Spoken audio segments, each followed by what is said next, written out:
And welcome everybody back to episode 8 of the Big Gay Overalls podcast. Thank you for following, for watching, for commenting, for all those amazing good things that you guys do. Super appreciative, and it blows me away every time I get a comment or a message or whatever. It's been a big week here. I was a guest at the end of last week on the Rainbow Remix show, which is hosted by a couple of like OG legends in our community who Denise, one of the hosts, started podcasting back in 2006 before podcasting was a thing, when you needed a whole radio production studio virtually to get a show out there with the Lesbian Lounge. Her good friend JD, who is an amazing performer, singer, songwriter in the States, and very cool chat with them. I'll drop the link in the show notes if you haven't caught up with that one yet. We had an amazing chat. Time flew, a couple of hours went by. And I'm going to have them on this podcast as a return visit to come say hi and come and chat to you guys as well about their experiences in coming out late and some of the challenges we have with that. So that's super cool.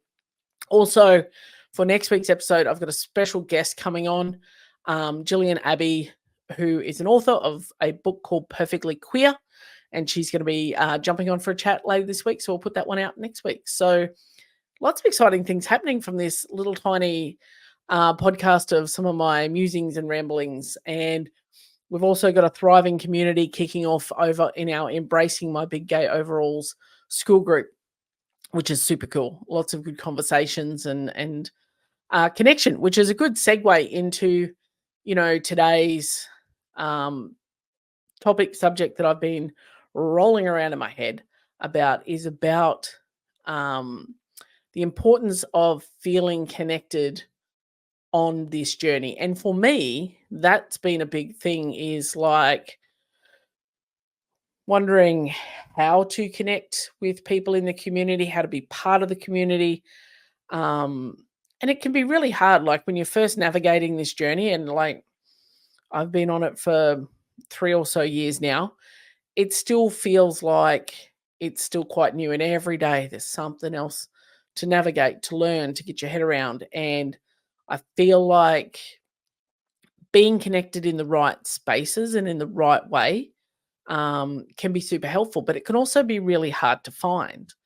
And I see a lot of posts in the various Facebook groups, where people are, looking for friends, or they just need a space to vent. And I think that there's a definite need, as we embrace and embark on this journey and continue the journey and be ourselves, that there's a way that we can ethically connect, if that's a phrase, like talking about how do we connect and finding ways that we can find that community, but in a positive, non-nefarious, non-judgmental way. And don't get me wrong, like I personally have found difficulty connecting in like the Facebook groups, for example, because I find that right off the bat, it can be very confronting to even apply to join. And I get what they're doing. I get it. Like they're trying to keep out people who don't have good intentions or shouldn't be in the group. And I get it. But when you're not really out, and then you've got this person going, well, your profile can't be locked, and you need to supply an email address, and what do you identify as, and how long have you been out, and all of these questions, which sometimes you just might not be ready to answer. Like, you might not know what you're into. Like, yes, you like women, but you don't know when it's asking you to clarify or classify because of a particular group. You don't know. And maybe you can't put a timeline on the journey, and it's like, okay, I'm giving my email address, and now that's out there, and everything connects back to my outside life. And sometimes that's really icky. And it feels like, oh, I'm being exposed when, you know, we know that social media does that. Like it follows you, like the bots and the algorithms, they follow you. And the last thing you want to do is, put up a post on a group and then, next thing it's following you everywhere and people you may not want to see it. In some of these groups, there's like 4,500, 5,000 people. Like it's really hard for you to screen that group and go, maybe there's somebody in the group that I don't want to see this stuff, or I prefer that I didn't interact with them. And you won't know that till you get in the group. So that's the hard part as well. And yet we keep looking for this connection, but we kind of come up against these brick walls. And for the longest time, I never engaged in any groups. I never joined them because I didn't want something. Lisa has now joined, lesbians are us, would have been awkward. And it's really, it makes it hard because you want information. You want to learn, some people jump in these groups to sit and observe and they're just watching and even though it sounds weird, but not in a creepy way, but watching and hearing stories and feeling like, and maybe that's enough for them. They're hearing a story and feeling like they're not alone. But then you've got other groups where if you don't participate, then you're going to be out. Well, that might not be someone's jam. And then, we're going to tag you in a welcome post, and you have to have the tag. Well, I don't want necessarily someone to shout out that I'm in the middle of this group. Maybe I just want to come in quietly. And I get it. I'm not having a crack at group admins or organizers or anything like that. There is no perfect way to do it. There's none. But when you're newly exploring being your authentic self and figuring out what fits, what your style is, what your identity is, who you are, where you belong in this ginormous community of options, it's fucking scary. It's a bit confronting and overwhelming, probably is more the key word. It's overwhelming. But then where do we go to learn? To see that someone else has walked the path ahead of us. I've had so many people give me feedback once they've found the podcast going, where was this 6 years ago? This, our stories are different, but it sounds, the same. I can identify with some of the things that you've struggled with, or, I haven't heard anyone explain it in that way. And it's hard because people who create Facebook groups usually are creating it with, their own business or agenda or something to push. And that's cool. That's the power of social media. We can all grow businesses online. It's amazing. And it's a great space for us. But in this area, I find it a bit tricky because, that group is going to have content filtered and moderated through that lens.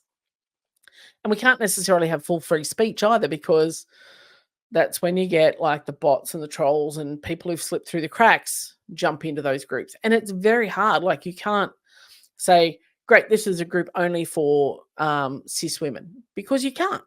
That's, discrimination. It can't be. So if someone comes in with the name of, David Smith, and they say this is how they identify, then you have to take that on face value, essentially, and they are accepted. But, some still get in the cracks. So I understand the rigorousness, but I'm also looking at it from the perspective of someone who's starting to dive into this space and how hard it is. And it can be very isolating to feel connected and part of the community.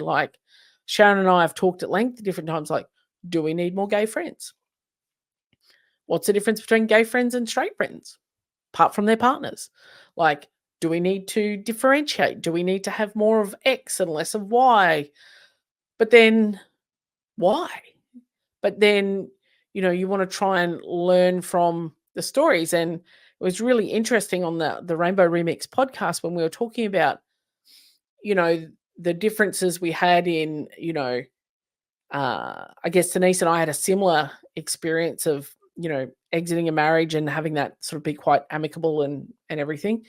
And JD's was very different. So, there's a lot of different perspectives. And I've seen as well, if people, want to post anonymously, that's always met with a bit of suspicion.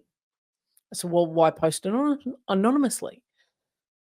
And it's all this like weird gray area in this big rainbow room we're in. And, I've been ruminating a lot today on the topic of the need to feel connected. And I know for me, that need to be connected comes from not being connected for the majority of my life and feeling actually even disconnected in my own life. As a kid, didn't have a lot of friends, was widely bullied. I tended to hang around with adults more so than kids. Um, and I think I've already spoken once how, like, when we would go to my grandparents for lunch or dinner, I would just automatically sit at the table with the adults, and that's where I felt most comfortable. I didn't feel like I fit in with my two cousins. I definitely didn't feel like I fit in with my two sisters. They all sort of paired off, and then I was kind of the odd one out. Um, at school, I didn't feel like I fit in. And maybe like when I look back retrospectively, this is me consistently not feeling like I fit into my own skin. And I know, like, when I joined the weight loss program I spoke about in a few episodes ago, I felt like I belonged and connected, but it also still felt like very cosmetic and surface level. But I felt like I was part of something, and I felt like I mattered, which I didn't have that before. And then when I found CrossFit, like, I just went all in. Like, I'd never felt so connected to something. But I built, when I'd been part of some amazing CrossFit affiliates, the big thing about CrossFit is the community. Love it or hate it. I'm not here to argue the merits of that. I'm going to be pro CrossFit, but the community is definitely unlike anything else I've ever experienced. And that was the big thing for me. That's like where I found saving and I found salvation. God, I sound like I'm going to start making people walk soon, but that's not what I mean. It's, I found my place where I could feel that connection. And then I opened my own affiliate, and, because I struggled so much with, when I didn't have that anymore. And, Sharon and I had conversations like, I had created that. So I had somewhere where I always belonged because I owned it. So I was part of this thing. But even by creating and building something, I was still on the outside of it. So the members would form friendships and they'd form groups and they'd do stuff, but I was always just on the outside because, like, well, Lisa's the boss, Lisa's the owner and the coach and stuff. So I was always kind of, I was part of it, but just still that one step removed. But I created that so I could feel that connection. So then, when I'm going through this now journey of I feel like eternally coming out and just over and over, and there's always something new, is finding that space and connection. And yeah, I'm in a few more Facebook groups now and stuff, and I still feel like I can't be authentic necessarily in that space or fully me. And, sometimes I see someone post something and I think I have a response, and then you have a look and like 8 people have already done that. Or, they've got people, bitching and won't tell him to stand down, or um, don't be selfish, or all these manner of things when people are just like being completely exposed and vulnerable, because they're going, well, like, um, this is an issue I'm facing and I don't know why I'm uncomfortable and da, da, da, da. And so you'll get, the positive and the negative. And I don't want to get into making someone's day harder. But so again, it's finding that connection. And I think it's important in the journey that we find people or places that we can actually connect, and that we can have that, tell our own story. We can be as visible as we want or don't want, and we can take what we need from it. But also, when we're ready, we can give back to that. Um, and find that the options are just super, super limited or not structured in a way that kind of, sits. So I don't know. I don't know what the answer is. Um, you could argue with me, and people probably will. I've created the school group, the Embracing My Big Gay Overalls community. Maybe I've created another community, so I've got a way to feel connected. I don't know. But I wanted to create a space that had a way of self-filtering the bots and the trolls and the troublemakers. Because if you're not going to be there for genuine reasons, well, you're not going to chip in $5 a month, are you? That's my hope. But I want people to genuinely just have conversations, say, hey, here's where I'm at today, or let's talk about this, or let's talk about that. Because there's so many complex layers to this thing. And, like Sharon and I are going to go do a Google Meet live on Saturday, Australian time, and talk about, communication within a relationship, whether it be a friendship, a romantic relationship, like how do we communicate better? And that's what got me thinking about this connection thing is like, how do we get more connected with each other? Because I think that's really important. And I've had a lot of people reach out to me via the socials saying that they feel isolated. They can sometimes feel alone. Because don't forget, like on socials, and it's everybody's, highlight reel. It's not, you know, the I'm having a bad day or this generally, because when people put that, there will be someone who will comment and say, well, you should just be glad you're alive and don't dwell on that. And like, whatever and like my big belief, and something I've been working to give myself grace to feel, is that, whatever you feel in any particular moment, that's your reality. That's valid for you. Now, asterisk, proviso.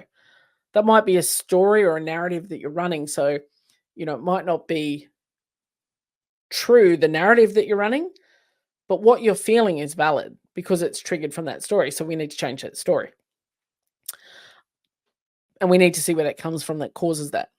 So I've been digging in a lot today about this need for me to go feel connected. Now, I'm not saying that I want to lead the Pride March down the road and wave the flag and wave the banner. That's not me at all. But do I feel like I want to talk to more people in a more connected way? Yes. And maybe that's why, I started the podcast, for me to navigate my own journey. But then it's a way for me to connect with people in a way that is, comfortable for me, I guess. And then people can respond how they choose. If they want to engage back, they can comment, send me a DM, whatever. But it's the way that I found that lets me have those conversations and actually connect, because people will be like, I heard what you said. Now, again, that plays back to a long history of not being heard, not being seen, and this feeling of being disconnected in my own life. Like, do I really believe this? Where did it come from? And learning to critically think about like what I'm telling myself and where it came from. And then I can understand the why behind it. And then I can make sure that I'm still, on the flip side of that, not being inauthentic. So if I know where something's coming from and I'm going to go and talk on a topic, then I can avoid being inauthentic, because I'm not talking about something that I haven't actually delved into and that I don't understand or that I don't know anything about.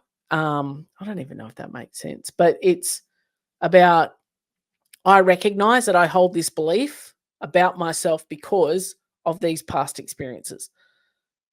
So I can clear away some of my own bullshit that I would filter something through and go, but this is why I'm thinking about it, and this is why I think I've headed down this path or that path. I feel like today's a little disjointed. It's a bit of a ramble. But I was sitting today just thinking about this whole join the dots of connection. Like, why does connection matter so much? And how can it be powerful as we navigate this whole latent life adventure? Like, there is shit I'm learning every day, and I see and I read and I'm like, wow, I never thought about something like that, or I never thought that that applied to me, or I never thought I had this particular belief. But then we can't often, and no one wants to appear stupid. So, we were talking about on the Rainbow Remix podcast, even when you're first heading out in this journey, how many times do we just Google what something means rather than asking, because we're like, we don't want to be stupid, or maybe this question's been asked 1,000 times before, or maybe I should know the answer to that. Even when I see a new letter or something else added to the end of the LGBTQI plus acronym, what's that letter mean? Okay, that's the name. That's what that letter represents. Great. What is that? And how do you navigate that? Does it have any impact on me? And usually no, but it's good to be educated and informed. But again, if you put your hand up in some spaces and say, hey, what does the S mean? Then you're likely to get smacked down by someone. And I know. And if I step back and look at it not being reactionary, it's from their own stories and narratives, and they might have just had a really bad day. And maybe someone's yelled at them online. Who knows? And it's just flowing forward. So, I try and treat it with some grace and go, it's not personal. They don't know me. But it makes you less reluctant to put your hand up next time.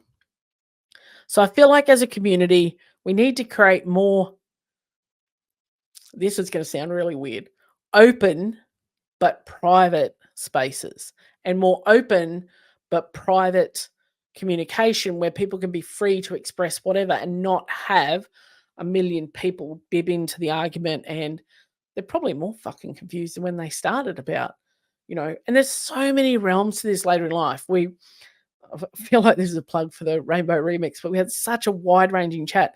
We're talking about, like, so people are coming out late in life. We're bringing this whole U-Haul verse of baggage behind us. This is a lifetime of experiences, of stories, of good and bad and beliefs and all sorts of stuff. We've packed that thing as much as we can fill it. And so we're bringing that with us through life because we've been accumulating that. Whereas when you come out, now in your, 20s or teens or whenever it is, you've got a nice little rucksack and it's light and it matches your shoes and everyone's good to go. So there's a lot to unpack being late in life. And then there's a lot of things to navigate. Like, there's a lot of us who were married to a man before, and you've got to extricate yourself from that. There's, divorces and separations and property and money and just feelings and things. You've got families who have viewed you this way for an entire lifetime, and now you're coming out as something different. And I'm not talking about transitioning or anything like that. Just, this is my authentic self. This is a different identity, because that's what it is. There's kids, there's pets, there's, jobs, there's the story of your life, and then just turn that around, turn it upside down, and then now go start again. It's fucking hard and complex and confusing, and there's so many nuances. And just because I did it the way that I did it doesn't mean it's right. It's what worked for me. It doesn't mean I would go and tell someone else, well, you need to go and be a good human and have adult conversations. No, I still think that I was a shitbag human for some of the things that I did in regard to, having relationships outside that marriage. Like, that's something I still struggle with. And, I've talked about it on this podcast. So there's all that stuff that comes with it that's not just as simple as, and amen, that we've lived in the era of 2024 where kids can come out now and it's cool. And they can be, non-binary, they can be fluid, they can be whatever they want, and it's cool. Schools support it generally. Families are more receptive, like, cool. And I'm so glad, because there has been so many before us that have paved that path for that to happen, and the evolution of our beliefs.